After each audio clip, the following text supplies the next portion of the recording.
Chapter 32. Anna Pavlova was not the first historical personage to have been glimpsed at the meditation garden, with a natural spring-fed lake, by the barrel-chested monastic with the Gallic accent.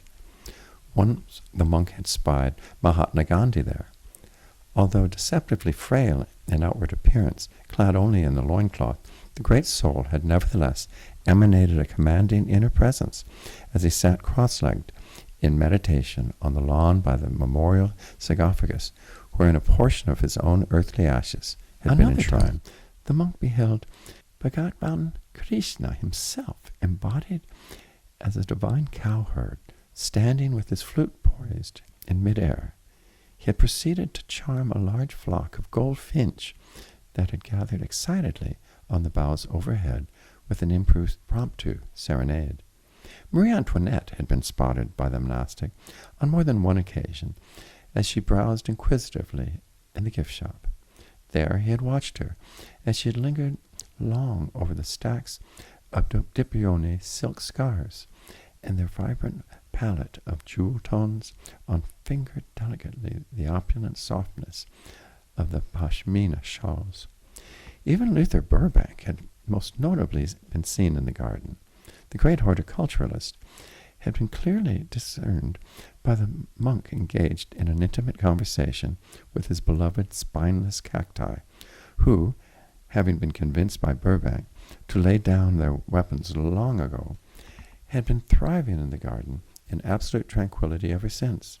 Anna Pavlova, it must be said, held the curious distinction of being the first of these remarkable personages to have taken up residence in the Swan's tiny islet. Given that it had been 2 days since Nathalie Dubois' funeral, and still the ballerina remained peaceably ensconced in these, let it be said, cramped quarters, stood only as further testament to the dancers' passionate devotion to the stately waterfowl and their reciprocal affection for her. Nevertheless, the monk observed her to heave a deep sigh from time to time, to check her wristwatch impatiently, as if to suggest she was waiting for someone, and she hadn't all the time in the world. From the vantage point of his bedroom window on the second floor of the windmill, the monk watched as Pavlova seemed to squint into the distance, keeping an anxious eye to each new car that pulled through the gate off Sunset Blvd. The barrel-chested monastic with a Gallic accent could not help but wonder who it could be that would be the most renowned ballerina of the 20th century was expecting to arrive through these gates, and thereby lessen her more than apparent anxiety. The puzzled monk would not be left long to wonder. The trying events of the last few weeks, to which Jean Noel's fever-venified origin had seemed to spiral out of all proportion, also was making an exacting call on Alice's own sanity, not to mention her pocketbook. On the second night of Jean's hospitalization, for example, upon having found herself low on cash and seeking to simply avoid the high cost of parking in the hospital's subterranean garage, Alice had taken a reckless chance on an effort to see Jean Noel. Out of sheer desperation, she had left her car on the street in an illegal parking space. Needless to say, she returned later only to find it had been towed, and her subsequent late-night call to Helena for help was met by chilly reception. Nevertheless, a far more compassionate Santa arrived at the scene shortly thereafter in his vintage navy VW Bug, and with not inconsiderable wad of cash it would take to reclaim her wayward vehicle from the notorious callous and unsympathetic clutches of the impound lot. In the early morning hours of that same day, Alice sought refuge in the municipal swimming pool at Santa Monica College, where she hoped that a few laps in its refreshing waters would invigorate her flagging spirits enough to face the uncertainties of that day that lay ahead. Instead, she only succeeded in losing her 1920s Art Deco Rolex wristwatch that had been bequeathed to her by her late grandfather in Argentina. Having removed it from her wrist before entering the pool, or so she thought, she had no recollection of getting out of where she had put it for safekeeping. The irreplaceable timepiece was not to be confused with the solid gold pocket watch that her grandmother had given to Alice's own mother, Valentina. It might just as well have suffered the same fate. However, for an effort to artificially induce one of Mother Nature's abhorred vacuums, Alice had deliberately thrown that timepiece into the natural spring-fed lake well over a year ago.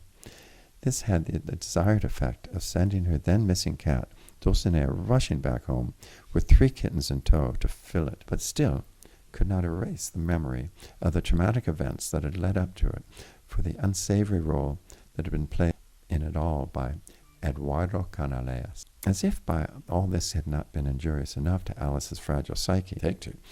As if all this had not been injurious enough to Alice's fragile psyche, she had also managed to miss a haircutting appointment at a pricey salon on Rodeo Drive, for which she would, as per agreement, be charged anyway.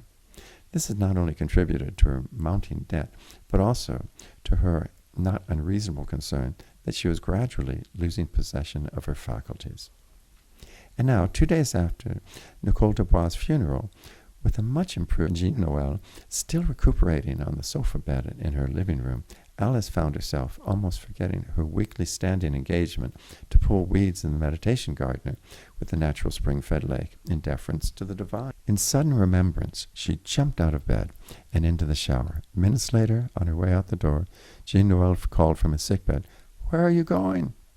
"To render service to the divine, and I'm late," Alice shot back hastily over her shoulder. Knowing this to have meant that Alice was on her way to pull weeds at the meditation garden, Jean Noel hollered urgently, "Wait up! I'm coming with you!" "Oh, no, you're not," Alice stated firmly, as she stopped dead in her tracks. "You're still unsteady on your feet."